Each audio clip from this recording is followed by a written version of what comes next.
Magic the Gathering is set in 5 elements, so to speak, that we call colors. These colors are red, blue, green, white, and black, practically the equivalent of fire, water, earth, light, and shadow, if that makes sense.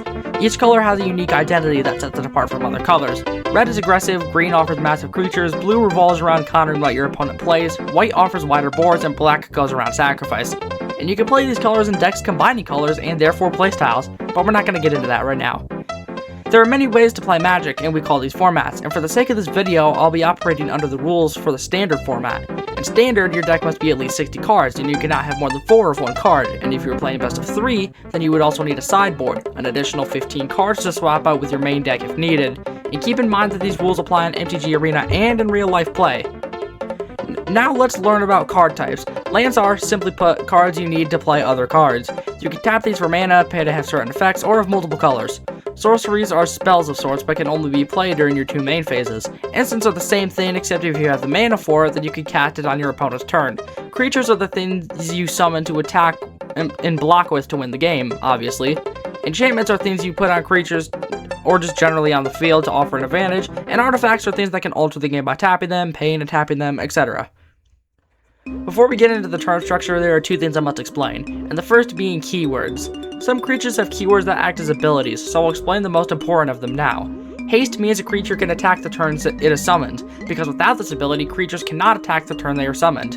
Flying means that it is a creature that can only be blocked by other creatures with flying or creatures with reach. Reach allows you to block creatures with flying. Vigilance means they do not tap when it attacks.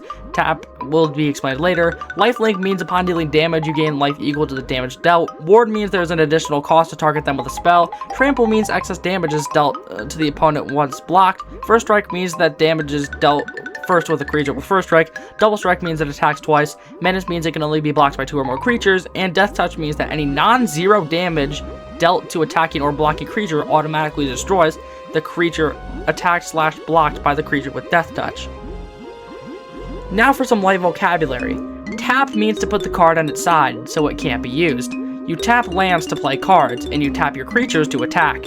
You tap artifacts to do what it says to do once you tap it. Scry means look at the top cards of your library, the number of cards being equal to the number next to scry. Example, scry 1, look at the top 1 card of your deck, and then decide if it should go on the top or bottom. Mill means the top cards of your deck go to the graveyard face up. Example, mill 3, you put the top 3 cards of your deck into your graveyard. Graveyard is where your creatures go after dying, and where spells go once used. And finally, mulligan is your ability to draw a completely new hand if your opening one is bad. But for every mulligan, you must put a card from your hand at the bottom of your library.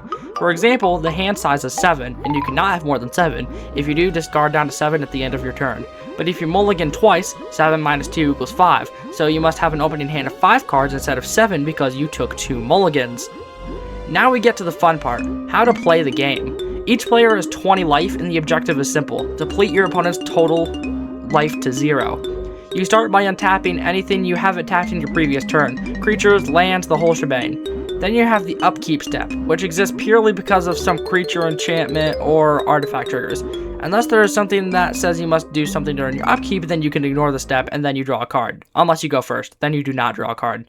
Next is your main phase, and this allows you to play lands and summon / cast things. Call it to summon things. Let's look at my personal favorite card, Odger Axonal Deepest Might, as an example. The symbols in the top right say there is a 2 and 2 red symbols. This means you need a total of 4 mana to summon him, with 2 of those 4 needing to be red mana. Then, of either your own admission or if you run out of mana, you go to combat, where if you can, you attack your opponent. You declare attackers, your opponent declares blockers, damage is dealt accordingly, and then you move on to your second main phase, where if you didn't tap out, you have 1 more window to play creatures, sorceries, or other things. If you wish to conserve an instant for your opponent's turn, this is commonly done with counterspells, then you can just do nothing.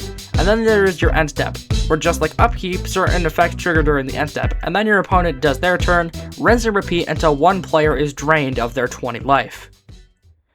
Well, that wraps things up. Hopefully I covered all the bases, and if you are a beginner and have any questions about the game, feel free to ask. Although I'm not the most knowledgeable player myself, I'll do my best. And remember when I said you could combine color combos to make completely new ones?